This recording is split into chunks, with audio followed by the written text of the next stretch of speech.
My works take place in the future. I like to think of them as alien archaeology or field recordings from the future. This idea that the works I make are literally made several years from now and traveling back towards us and into the past, that makes me free somehow from the art world a little bit and from writing poetry as I'm maybe expected to. I'm interested in non-human narratives, the stories of plants, animals, artificial intelligence. This work you see here is one of the first works I did that combines language and nature. When you see it from above, you see nested in layers the handwritten notes of a botanist on another planet in the future.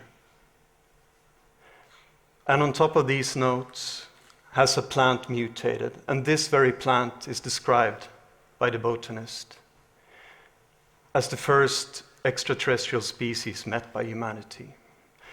So the work becomes, in that sense, a sort of erasure poem, a meeting of plant life and humanity, and the text that you can read in between tell the story of how we interact with other species, now and in the years to come.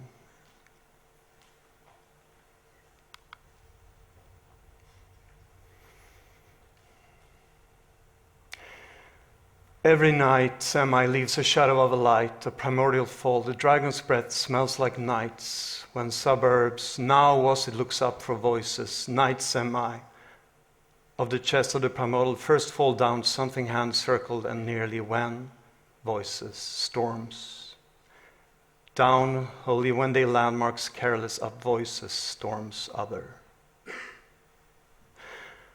So this is the evolution work. It's a collaboration with Håkan Jonsson. It's an AI of sorts, an algorithm-based work designed to replace me as a writer and artist. Let me read a little bit from the introduction. Evolution is an online artwork in progress designed to emulate the text and music of Johannes Heldén, with the ultimate goal of passing the imitation game test, as proposed by Alan Turing in 1951. With evolution, we aim to examine and dissect the role of the author. When new poetry that resembles the work of the original author is created or presented through an algorithm, is it possible to make the distinction between author and programmer? This work marks the end of Johannes Heldén writing poetry. He has, in a sense, been replaced. So, evolution. I like to think of it as a successful failure, a work in progress. This is an online work that constantly generates this stream of poetry trying to replace me. And I've been watching this for so many hours. And funny enough, after a certain number of generations or beats, meaning when a word is left out or replaced by the algorithm, I find that it's better than me.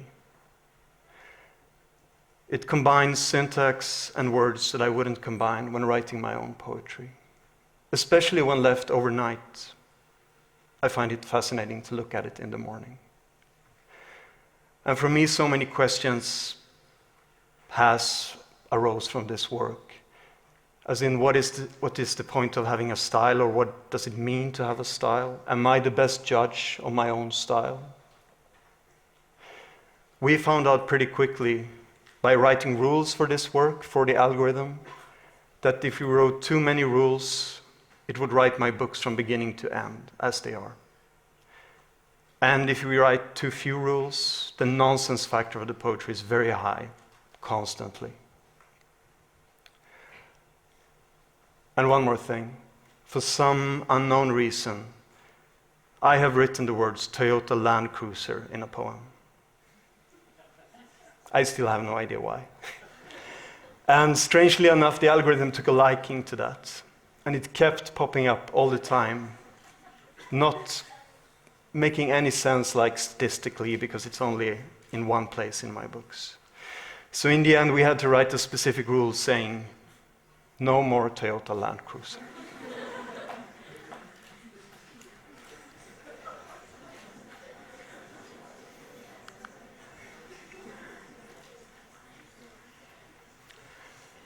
And on to this next work.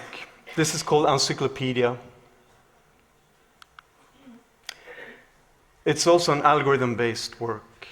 It's using a data set of real animal species and creating new fictive animal species from the descriptions. These are then printed in retro-style index cards and given away to the audience. And each card is only printed once. And the PDF that the algorithm generates is deleted afterwards. This means when you receive the card, you become the caretaker of the species. And if you lose it, that species is lost forever.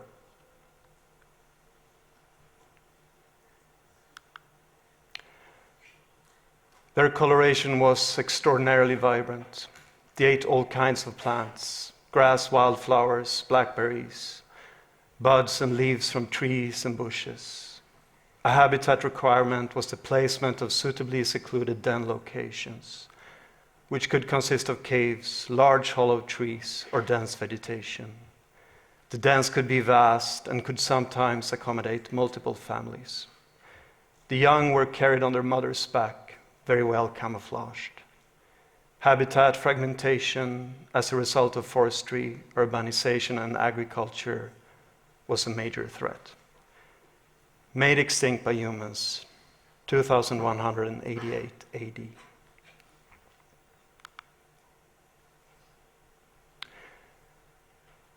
Coloration was a dark green to amber color on the dorsal side of the body and white on the ventral side.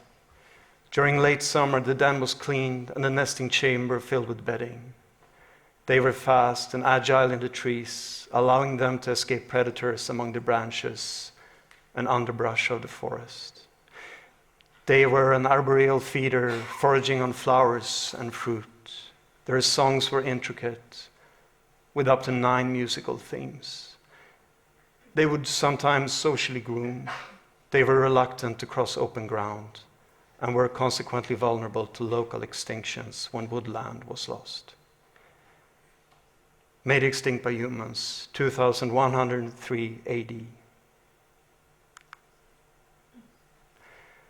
They were gray or bronze on the upper surface of the body and white underneath. They primarily inhabited large floodplains. Hawthorn flowers were an important food in the spring, and the fruit was eaten occasionally. Their signature whistle gave the location and emotional state of each individual. They had an extra sense which enabled them to detect the electromagnetic field emitted by the movement of living animals. They were threatened by loss and fragmentation of habitat. Made extinct by humans, 2067 AD.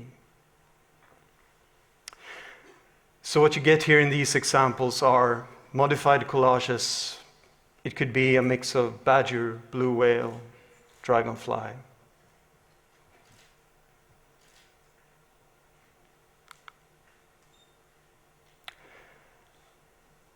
And finally, I will read from the astroecology book, Hybrid Project. This book deals with a personal loss, the death of my father, and how that, in my mind, interacts around trying to connect that to more vast questions like existence, the universe, the extinction of species. And it all takes place in the garden of my mother, how it is slowly overgrown, always with the gentle sound of rain in the background.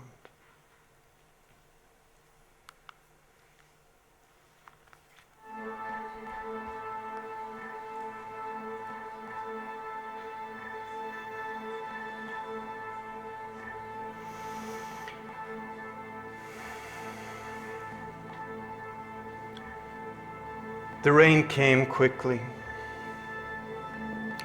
Afterwards, moths swarmed the algae-covered lamp above the terrace.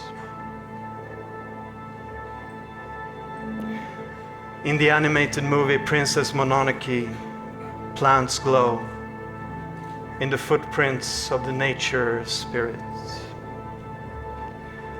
One breath later, they wither and dissolve. The sound of water drops striking the leaves. Entropy.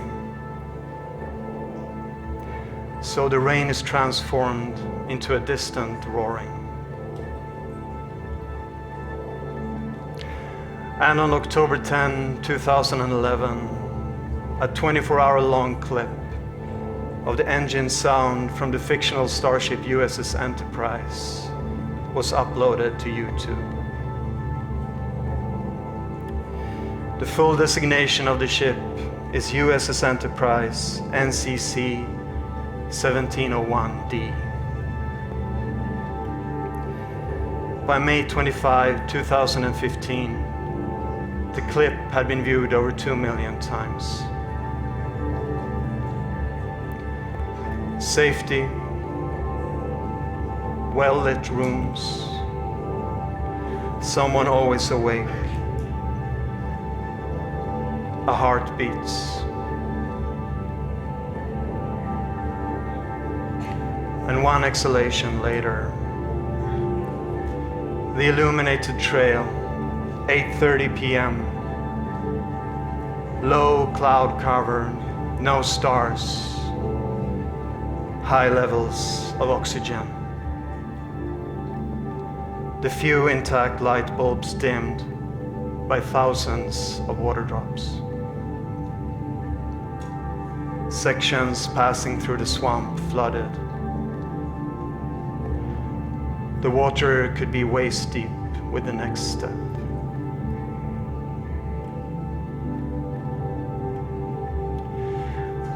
The number of exoplanets in the Milky Way is estimated at 400 billion. Of these, 17 billion have Earth-like characteristics. When Ursula Le Guin in The Farthest Shore describes the distance between islands, does she mean life? A silent green explosion in space, unpredictable glow, complex information, a leaf in the wind, in the darkness.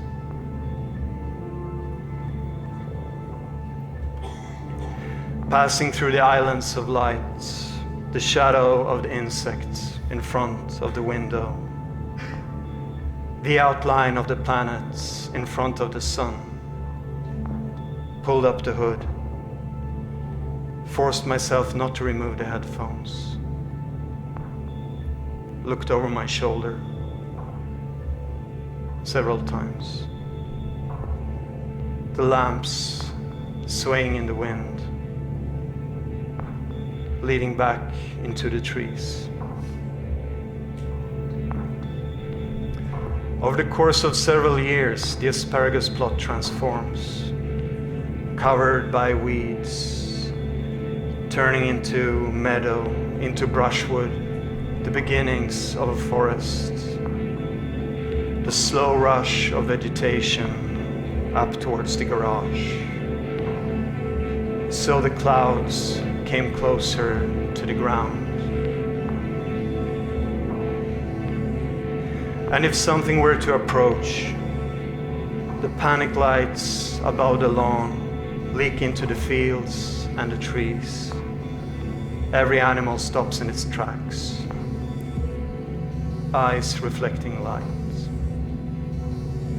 And inside the house, mechanisms are activated, window guards lowered. I go down into the basement, through corridors, steel doors slamming shut behind me. A a system of airlocks, all the way into the storeroom, into the crawl space. Wait. Watch the screens. 15 minutes, an hour. Then the locks start to give way one by one. The sound of steel bending, shadows around the corner, preceded by tiny particles of light, by a smell of freshly cut grass, rotting kelp, fir tree forest warmed by sunlight,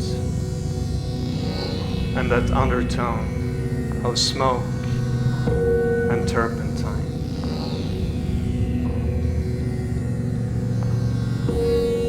Maybe it can be studied the way you study a previously unknown species. Something moves restlessly in the glass cage, swinging its tail. Light reflected in a pair of eyes. The constants shift. Return to the shadows.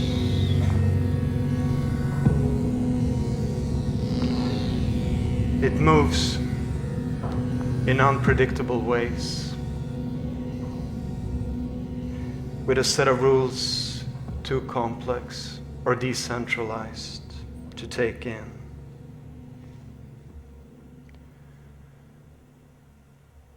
Or a novel about rooftop gardens. And it's raining, of course. Thank you.